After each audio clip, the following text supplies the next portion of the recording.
మారేడుపల్లిలో దారుణం జరిగింది. అత్తింటి వారు బైక్ కొనివ్వలేదని భార్యను చంపేశాడు భర్త. మారేపల్లికి చెందినటువంటి అంజయ్యకు నారాయణఖేడ్కు చెందినటువంటి యాదమ్మతో 11 నెలల కిందట పెళ్ళైంది. మామిడి తోట కౌలుకు తీసుకొని అక్కడ నివాసం ఉంటున్నారు.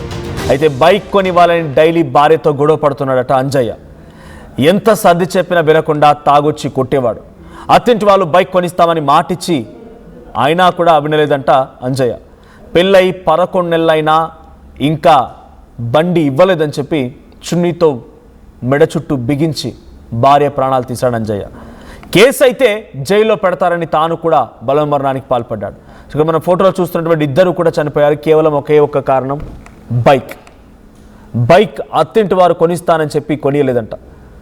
సంగారెడ్డి జిల్లా మారేపల్లిలో ఈ దారుణం జరిగింది. మారేపల్లికి సంబంధించి ఒక మామిడి తోటని కౌలుకు తీసుకొని అక్కడే చేస్తూ ఉన్నారు అంజయ్య అండ్ ఆ భార్య ఇద్దరు కూడా. నారాయణఖేడ్కి సంబంధించిన అంజయ్య, యాదమ్మ ఇద్దరు 11 నెలల కిందట పెళ్లి చేసుకున్నారు. చూడడానికి చాలా చక్కగా ఉన్నారు. చూడండి, వెరీ యంగ్ కపుల్ అని చెప్పాలి. తోట ఏదో కౌలుకు తీసుకున్నారంట. చక్కగా వ్యాపారం చేసుకొని ఏదో ఉన్నదో లేదో సర్ది పెట్టుకుంటే బాగుండేది. కానీ అత్తింటి వాళ్ళు బైక్ కొనిస్తా అని చెప్పి మాటిచ్చారంట. 11 నెలలైనా బైక్ కొనిస్తలేరని చెప్పి రోజు భార్యతో గొడవే, ప్రతిరోజు గొడవే భార్యతో. ఎంతకీ బైక్ కొనియకపోవడంతో ఇక మెడ చుట్టూ చున్ని బిగించి యాదమ్మని చంపేసి తను కూడా బలవన్మరణానికి పాల్పడ్డాడు. సో ఇన్సిడెంట్ డీటెయిల్డ్గా మరిన్ని అప్డేట్స్ మా ప్రతినిధి మహేష్ అందిస్తారు. మహేష్, ఒక బైక్ ఇద్దరు, ఒక రకంగా చెప్పాలంటే ఇంకా 1 year కూడా పూర్తవలేదు పెళ్ళి అయిపోయి, మంచిగా కౌలు తీసుకొని మామిడి తోట కౌలు తీసుకొని బతుకుతున్నారు. ఉన్నదో లేదో ఈ మధ్యకాలంలో నిజంగానే లేదు అనుకుంటే ఉన్న దాంట్లోనే సర్దుకొని అడ్జస్ట్ అయిపోతూ వెళ్ళాలి. కానీ సొంత భార్యనే, కట్టుకున్న భార్యనే ఒక బైక్ కోసమని మెడ చుట్టూ బిగించి హతమార్చి తను కూడా బలవన్మరణానికి పాల్పడ్డాడంటే తన మెంటల్ కండిషన్ ఏంటో అర్థమవుతుంది. సో ఈ కేసు పైన అప్డేట్స్ ఏంటి? పోలీసులు ఏం చెప్తున్నారు? కుటుంబీకులు ఏం చెప్తున్నారు? ఖచ్చితంగా సంగారెడ్డి జిల్లా కొండాపూర్ మండలం మారేపల్లిలో దారుణం చోటు చేస్తుందని చెప్పుకోవచ్చు. ఎందుకంటే గత 11 నెలలకే ఈ యొక్క ఇద్దరికి కూడా వివాహం జరిగిన సంఘటన చూస్తున్నాం. వీరిద్దరు కూడా నారాయణఖేడ్ చెందిన యాదమ్మతో 11 నెలల కిందట పెళ్లి చేసుకుని ఇక్కడనే ఈ యొక్క సంగారెడ్డిలో ఉన్నటువంటి ఈ యొక్క కొండాపూర్ మండలంలో సంబంధించిన మారేపల్లిలో మామిడి తోటలో కౌలుకు తీసుకుని అక్కడే నివాసం ఉంటున్నారు. అదే తరచుగా ప్రతిరోజు వీరికి పెళ్ళైన నుంచి కూడా అంటే గతంలో కమిట్మెంట్ ఇచ్చినటువంటి బైక్ పెట్టాలని చెప్పి అత్తగారింటి నుంచి ఇటు భార్య యాదమ్మను ప్రతిరోజు అంజయ్య తాగిన మద్యం తాగిన మైకంలో ప్రతిరోజు టార్చర్ చేస్తుందని చెప్పారు. కానీ ఇద్దరి మధ్యలో, కుటుంబ సభ్యుల మధ్యలో చాలా సార్లు ఖచ్చితంగా బైక్ పెడతామని చెప్పి ఎప్పుడు కూడా అంజయ్యకు మాటిస్తున్నారు. ఎవరైతే యాదమ్మ, మామ, అత్త మామలున్నారో వాళ్ళు మాటిస్తున్నారు. కానీ ఈ యొక్క వినకుండా అంజయ్య యాదమ్మను చాలా ఇబ్బందులకు గురి చేసిన సందర్భం చూడొచ్చు. నిన్నటి రోజు 11 గంటల ప్రాంతంలో ఈ యొక్క దారుణమైన సంఘటన, చుల్లితో ఉరివేసి చంపేసిన సంఘటన కూడా సంగారెడ్డి జిల్లాలో కలకలం రేపిందని చెప్పచ్చు. దీనికి సంబంధించి మధ్యాహ్నం 1 గంట సమయంలో ఈ యొక్క కొండాపూర్ పోలీసులు అయినటువంటి ఎస్ఐ సోమేశ్వర్తో పాటు డిఎస్పీ సత్యయ్య గౌడ్ కూడా ఒక సంఘటన స్థలానికి చేరుకొని జరిగిన సంఘటనపై ఆరా తీశారు. వీళ్ళకి పెళ్లైనప్పటి నుంచి ఎటువంటి సందర్భాలున్నాయి ఏంటి అని చెప్పి అక్కడ ఉన్నటువంటి పరిసర ప్రాంతంలో ఉన్నటువంటి ప్రతి విషయాన్ని కూడా క్షుణ్ణంగా పరిశీలించి ఈ యొక్క సంబంధించిన బైక్ కోసమే ఇటువంటి సంఘటన జరిగిందని చెప్పి ప్రధానంగా తెలిసింది. దీనికి సంబంధించి ఎవరైతే యాదమ్మ తల్లి ఒక ఫిర్యాదు మేరకు ఒక కేసు నమోదు చేసుకుని పోలీసులు ఇప్పటికే దర్యాప్తు చేస్తున్నారు. నిజ నిర్ధారణ కూడా అయింది.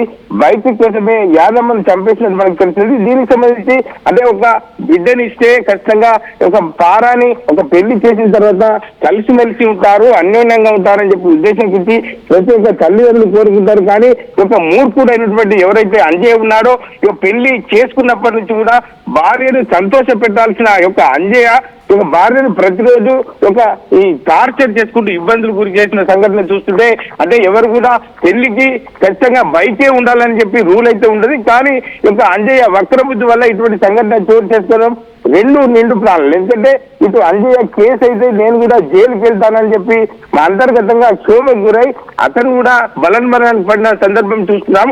2 నిండు ప్రాణాలు కూడా చిన్న ఏజ్ లో ఉన్నటువంటి వారు చనిపోవడాన్ని సంగారెడ్డి జిల్లాకు సంబంధించి అందరూ కూడా జీర్ణించుకోలేకపోతే వాళ్ళ బంధువులు కూడా ఇప్పటికే చేరుకుంటున్నారు. ఎందుకంటే ఈ యొక్క ఇద్దరిని కూడా అంజయ్య కావచ్చు యాదమ్మ కావచ్చు ఇద్దరు కూడా ఈ సంబంధించిన ఇద్దరి కుటుంబ సభ్యులు శోక సముద్రంగా చెప్పుకోవచ్చు. మనోజ్, రైట్, ఏకంగా ఒక బండి కోసమే అంటే బైక్ అత్తింటి వారు కొనియలేదని చెప్పే భార్యపై ఇంత దారుణంగా హతమార్చినటువంటి అంజయ్య మానసిక పరిస్థితి ఎలా ఉండేది? నిజంగా ప్రతిరోజు మద్యం మత్తులో ఉన్నటువంటి అంజయ్యను యాదమ్మ ప్రతిరోజు ఏదో మభ్యపెట్టే విధంగా ఖచ్చితంగా మా తల్లిదండ్రులు కొనిస్తారని చెప్పి ప్రధానంగా అంజయ్యను మభ్యపెట్టే పరిస్థితి చేసినా కూడా తాగిన మైకంలో వచ్చినటువంటి అంజయ్య యాదమ్మను ప్రతిరోజు కూడా ఇబ్బందులకు గురి చేసేవాడు. కానీ చూసి చిల్లితో యొక్క యాదమ్మను మెడపై పట్టి అది అక్కడిని చంపేసిన పరిస్థితి. దీనికి సంబంధించి మధ్యాహ్నం సమయంలో యొక్క బయట వ్యక్తుల ద్వారా సమాచారం వచ్చింది. దీనికి సంబంధించి పోలీసులకు ఫిర్యాదు చేశారు. ఫిర్యాదు చేసిన తర్వాత స్థానికంగా ఉన్నటువంటి ఎస్ఐ సోమేశ్వరి అక్కడికి చేరుకొని ఒక సంఘటన సంబంధించి యాదమ్మ తల్లితో ఫిర్యాదు తీసుకొని సంఘటన గురించి తెలుసుకున్న పరిస్థితి ఉంది. ఏది ఏమైనప్పుడు ఇటువంటి సంఘటన అందరినీ కన్నీళ్లు పెట్టే విషయంగా చెప్పుకోవచ్చు. ఎందుకంటే చిన్నతనంలో పెళ్లి చేసుకొని వాళ్ళ యొక్క కుటుంబం సాఫీగా సాగే సమయంలో ఇటువంటి చిన్న విషయాలకు బలవడాన్ని కూడా ఎవరు కూడా జీర్ణించుకోలేకపోతున్నారు. మనోజ్ రైట్, కుటుంబీకులు ఏం చెప్తున్నారు అంటే రోజు మధ్యమత్తులో ఉండి ఆ మహిళను అమ్మాయిని కొడుతూ ఉండేవాడని చెప్తున్నారు. అమ్మాయిని కూడా చాలా బుజ్జగించి నచ్చ చెప్తూ వచ్చిందని చెప్పి అంటున్నారు. కాబట్టి సో కుటుంబం ఏం చెప్తోంది? ఈ సమస్య ఎప్పుడైనా కుటుంబం వరకు వెళ్ళిందా? ఇద్దరే ఉండేవారా? కౌలు తీసుకొని అక్కడెక్కడ దూరంగా ఉంటున్నారంటే ఇద్దరే ఉండేవారు? వారితో పాటు అటు అంజయ్య కుటుంబం కానీ యాదమ్మ కుటుంబం కానీ ఉండేది ఎవరైనా? ఖచ్చితంగా మనది ఇప్పటికైతే 11 నెలలు కూడా పెళ్ళైనప్పటి నుంచి కూడా ఇదే టార్చర్ అని చెప్పి గతంలో ఒక యాదమ్మ ఎవరికైతే కళ్యాణాలకు చెప్పిన తర్వాత చాలా సార్లు చెప్పారు ఖచ్చితంగా నీకు బైక్ కొనిస్తా అని చెప్పి మాట ఇచ్చినా కూడా ప్రతిసారి మద్యం సేవించి రావడము యాదమ్మను కొట్టడం ఇవన్నీ తరచుగా జరుగుతుంటాయి. కానీ దీనికి సంబంధించి ఇట్లే జరుగుతాయని చెప్పి యాదమ్మ పసిగట్టింది తప్ప ఇట్లా నన్ను చున్నీతో చంపుతాడని చెప్పి ఏ కోసారి కూడా యాదమ్మ అనుకోలేదు. కానీ ఇటువంటి సంఘటన చూస్తుంటే పెద్దల సమక్షంలో కూడా చాలా సార్లు మాట్లాడారు. అంటే ఖచ్చితంగా బైక్ కొనిస్తాను, మా బిడ్డను ఇబ్బంది పెట్టదని చెప్పి ప్రధానంగా యాదమ్మ తల్లిదండ్రులు కూడా చెప్పిన పరిస్థితి. అయినా కూడా ససేమిరా అంటూ ఇటు అంజయ్య ప్రతిసారి కూడా బిడ్డతో గొడవపడము, అత్తమామతో గొడవపడడం ఇవన్నీ తరచుగా జరుగుతున్నాయి. కానీ ఏది ఏమైనప్పుడు నిండు ప్రాణాలు రెండు కూడా బలైన సంఘటన కూడా సంగారెడ్డి జిల్లాలో ఇటువంటి సంఘటన చోటు చేసుకొని ప్రతి ఒక్కరు కూడా ముక్కున వేలేసుకునే విధంగా ఉంది. ఎందుకంటే చిన్న వస్తువు కోసము నిండు ప్రాణాలు బలి కావడాన్ని ఎవరు కూడా జీర్ణించుకుంటలేడు. Manoj right, thank you Mahesh. So మొత్తంగా సంగారెడ్డి జిల్లాకు సంబంధించిన మారేపల్లికి చెందినటువంటి అంజయ్య అండ్ యాదమ్మ దంపతులు. సో వీరు కొంతకాలంగా ఒక మామిడి తోట కౌలుకు తీసుకొని నివాసం ఉంటున్నారు. 11 నెలల క్రితం పెళ్ళయింది. అయితే పెళ్ళైనటువంటి సమయంలో బైక్ గిఫ్ట్ ఇస్తామని చెప్పి అత్తింటి వారు చెప్పుకొచ్చారంట. 11 నెలలైన ఇంతవరకు బైక్ ఇవ్వకపోవడం పైన భార్యను నిత్యం రోజు మద్యం తాగొచ్చి భార్యను వేధిస్తూ ఉండేవాడు. 11 నెలల తర్వాత కూడా బైక్ రాకపోవడంతో చాలా దారుణం క్రూరంగా ప్రవర్తించిన భర్త అంజయ్య ఆ భార్య మెడ చుట్టూ చున్నీ చుట్టి ఊపిరి ఆడకుండా చేసి హతమార్చడమే కాకుండా తను కూడా కేసు పాలవుతుంది, జైలుకి వెళ్తానని చెప్పి భావించి బలవన్మరణానికి పాల్పడ్డాడు. ఒక బైక్ కట్నం అనేటువంటి ఒక భూతం ఇప్పుడు ఆ ఇద్దరు ప్రాణాలు తీసింది. కష్టపడడానికి ఏజ్ ఉంది, చూడడానికి యువకుల్లా ఉన్నాడు, సంపాదించుకోవచ్చు, బైక్లు కాకపోతే కార్లు కొనుక్కోవచ్చు రేపటి రోజున భవిష్యత్తులో.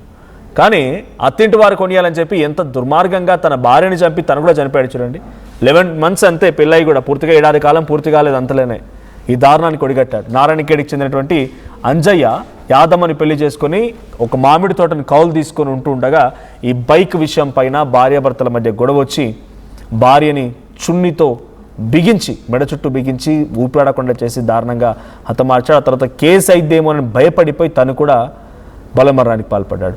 సో ఈ వార్త విన్న తర్వాత మీకేమనిపించింది కామెంట్ చేయండి.